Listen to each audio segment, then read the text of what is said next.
carefully here, not let anybody sneak in on us. Wow. Now that I hope you can smell the booze. I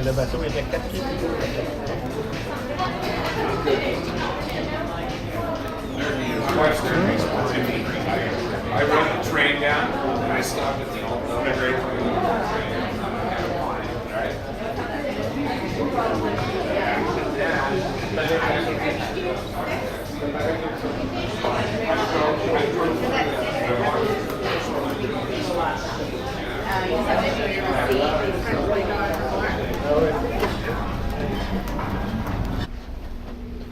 Oh, wow.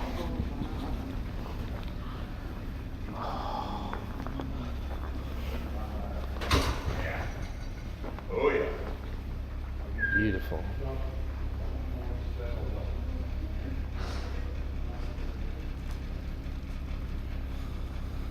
This, I'm trying not to get anybody's way here while you're snapping around. This is the most popular room we have on board. This is the room that people want to see, this one, right? It was the social center for first class passengers. Now, one major change in here, and that's the floor. The floor here is not original. There's only one part that we have, which is still the original, and that's right up here. This little rectangle is what the original floor throughout up here. It was an oak and mahogany parquet floor. This up here. This is well worn up there. The entire room was covered in that at one time. Gorgeous. Early, Beautiful. when she first came to Long Beach, and they turned everything off, and it got less noisy, like no white noise of a ship. That was impossible acoustics. And so they had to do something. They tried to just use rugs, things like that to try to soften it up, and it just didn't work. They finally had to settle on this. They tore out the rest of the flooring in here, which was a horrible. The pictures are terrible. The pictures are horrifying. This is awful. But they did replace it with this, which is actually pretty, this is okay. This is original pattern from some of the Queen Mary's original carpeting that they had rolled up. They could bring out and put away and stuff like that.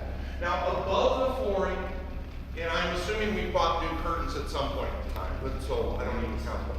But above, back in school, yeah, I usually get a couple grins and chuckles on that one. When unicorns are engaged in battle and their horns strike up against each other, the result is music. I had no idea. I had to look all that up. But that's the theme of this room is music. Now the piece itself is done by Oakley and Bays, a couple very prominent artists of that day, of the Art Deco age.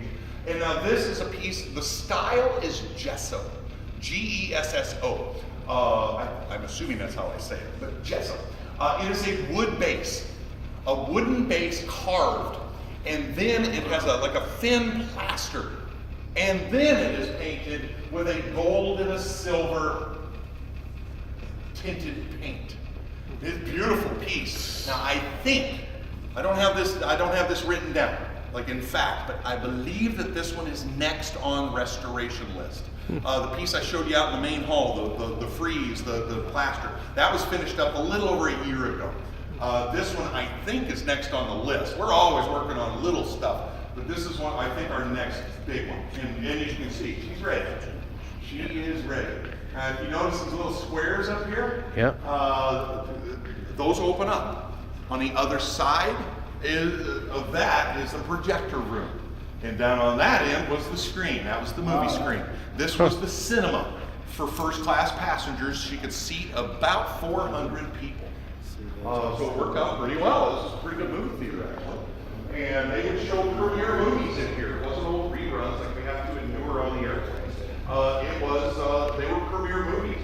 If you've seen some of the pictures of movie stars and things like that on board, they were on board, yes, this is how they traveled, but they were also working.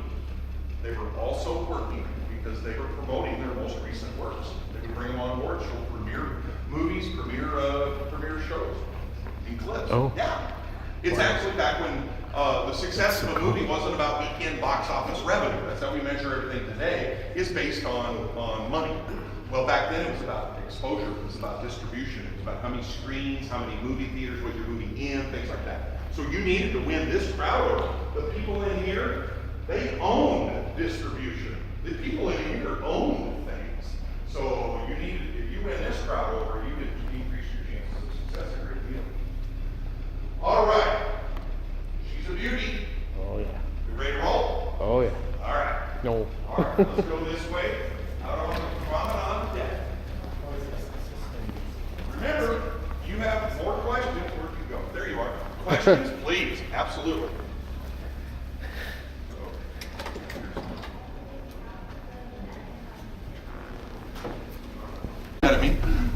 Some tour guides will take you on these painful expeditions.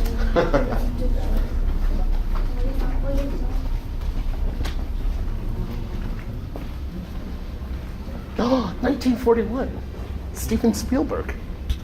They're showing 1941, the excellent film, I thought.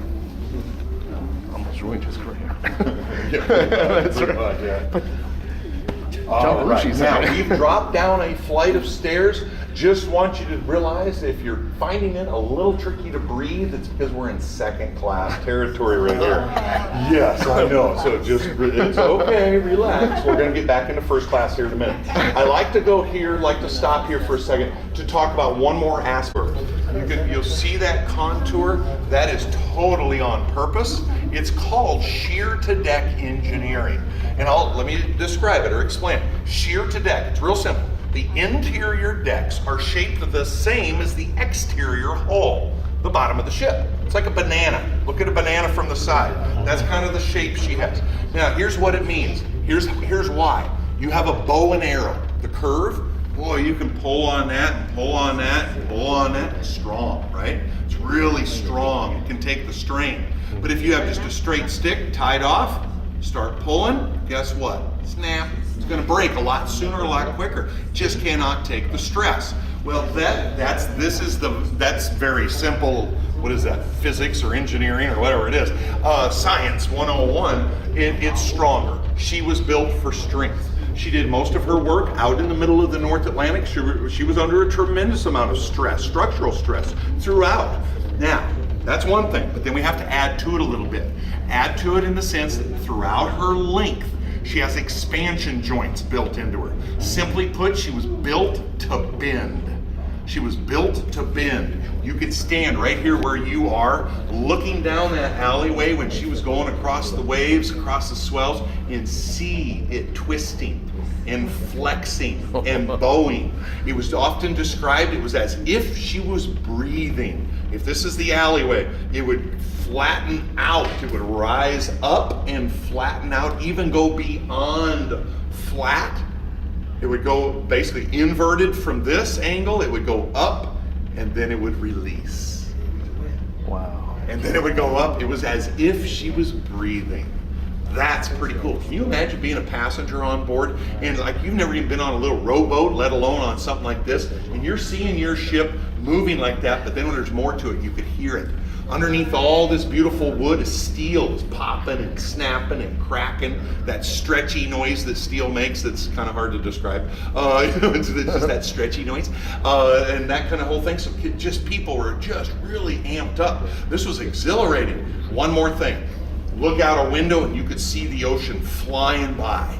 28.5 knots required 160,000 horsepower from her engines. At the time, she was the most powerful machine ever built. That's a big deal because you could feel it coming right up through your feet. She was the most powerful machine ever built up to that time. From the earlier ships, she was like a Saturn V rocket that took us to the moon. It was a Redstone rocket, put us into orbit, but a Saturn V that took us to the moon. And that's kind of the leap that the Queen Mary was. She was an incredible piece of machinery. Now, we're going to walk down this alleyway here. Just take note, there was no carpeting. It was a corkoid surface. That corkoid, like I described up in the main hall, that was pretty much throughout all of here. And there was also no handrails. No handrails originally. It was not until after her third crossing that they needed 100 ambulances to meet them in New York City. Because, remember her name, RMS, they had gone through a storm trying to keep their schedule, which they did, but they needed 100 ambulances to treat crew and passengers. Wow. They didn't have handrails because the executives of Cunard just didn't think it looked very nice. And how much could the ship possibly be rocking and rolling and tossing and turning? So they left them out. Well, they added about 10 miles of this Bakelite handrail all over the passenger sections very quickly. And then in order to kind of clean up the mess from a public relations standpoint, they were advertising it as being just like ivory. Just like ivory. Well, it was the most expensive material you could buy at the time. Wow. But today you can go down to Home Depot or Lowe's, tell them you need about 10 miles of PVC pipe. It's plastic. That's all it is. Bakelite is original plastic. All good? All right, let's go this way. Now you'll be entering back into first class right through this doorway. So I hope